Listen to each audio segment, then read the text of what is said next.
Hey, Jeff Mucklin here for another Science at Home video, and today I want to talk to you about dinosaurs. Dinosaurs first appear in the fossil record about 225 million years ago, and they remained on the Earth for about 160 million years before going extinct 65 million years ago. And that time period when they existed on the Earth is a time period known as the Mesozoic, the age of the dinosaurs. The vast majority of the dinosaurs that ever lived and died without ever leaving a trace, but not all of them. Some of them did leave traces. Some of them, when they died, fossilized, and we can find the fossilized bones of dinosaurs in places around the world. But I come here to a site called Riker Hill, which is in New Jersey, where you can find trace fossils of dinosaurs. So these aren't the fossilized bones of dinosaurs, but the impressions that they left behind in soft mud. Sometimes you can find skin impressions and tail drags, but what I really want to find is a footprint, the footprint of a dinosaur, and I know right where to find one. The rocks that you'll find at this site are red mudstones, and at one time they weren't stones, they were just mud. And if a dinosaur happened to walk on this mud, it might leave a footprint. And if the conditions were just right, that footprint might be preserved long enough to be buried under another layer of mud. And if conditions were right, that mud would then harden and slowly over time fossilize and become a stone, something hard, that preserved the impression of that original footprint. Dinosaur tracks were first discovered here in 1968, and a young boy who was just 14 at the time named Paul E. Olson, who later became a renowned paleontologist, started coming to this site and cataloging what he was able to find. And he found over 1,000 different dinosaur footprints at this location. Now, since then, this site has been picked over by collectors, and it's getting harder and harder to find dinosaur tracks here. But underneath this boulder, underneath it, there's a footprint that you can still find. Let's check it out. I'm lying on my back looking up at the dinosaur track. It's right here. Now, dinosaurs were not walking upside down. When this trackway was made, when this footprint was made, it was lying right side up. And then after this rock, this mud fossilized, it became rock. At some point, it must have tumbled down a hillside and wound up upside down like this. But this is the footprint right here. Here's one of the toes, here's the long middle toe, and here's a third toe. And this is probably a growlator. That's what type of dinosaur this is. This is a dinosaur that existed in this part of the world during the late Triassic and early Jurassic period. Now, I can't take this fossil home with me. It would be impossible to remove it from the rock without destroying it, and I really don't want to take it. This is one of the few tracks left, and when they bring people to this site, they show this footprint to people, and they allow people to take molds of it, to take a cast of it. And that's what I'm going to do.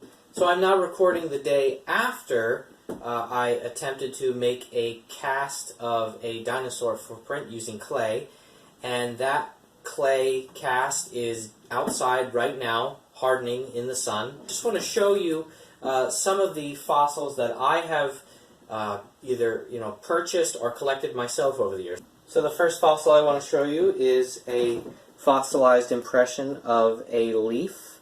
And what's impressive about this one is the level of detail that's preserved. Here is a trilobite. This is a very popular fossil. Lots of people have these who collect fossils. Trilobites were very abundant in the oceans for almost 300 million years. They died out about 252 million years ago during the Permian extinction, which was the worst extinction event in the history of life on Earth, as far as we know. The horseshoe crab, which was the subject of a recent video,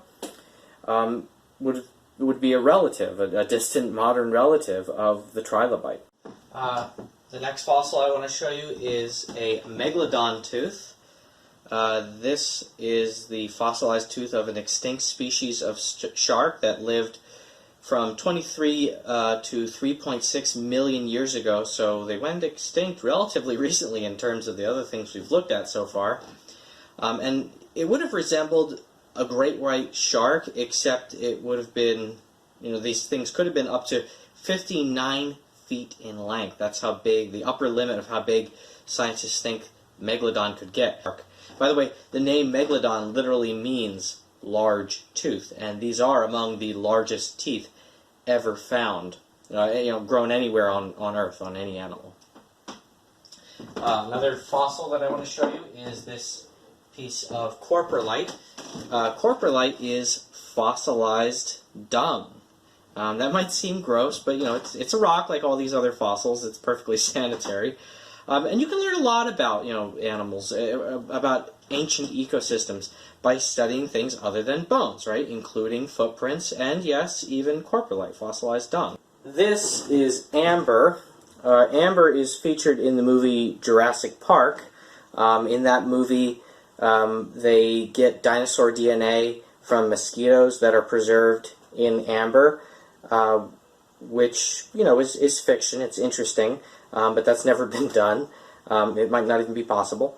But what's really cool is inside this piece of amber, there are no mosquitoes, but there are gnats. Those little black specks are gnats preserved in this amber, which is fossilized tree sap. This next one is very cool. This is the part of the jaw of a mosasaurus. Mosasaurus was an aquatic reptile that lived 82 to 66 million years ago. This is an oviraptor egg. Oviraptor was a small bipedal theropod dinosaur that lived about 75 million years ago. The most complete specimen ever found was discovered very close to a nest of eggs. And at first it was thought that the oviraptor was stealing the eggs of another type of dinosaur for food. But later it was discovered that the eggs were oviraptor eggs. And scientists now believe that the adult that was found was probably protecting its own eggs when it died. I actually got this one right here in Easton. I found this in the Bushkill Creek near downtown Easton. And it is a fossilized stromatolite. Stromatolites were growing here about 500 million years ago. This is 500 million years old. A lot of the bedrock that you find here in Easton is about that old.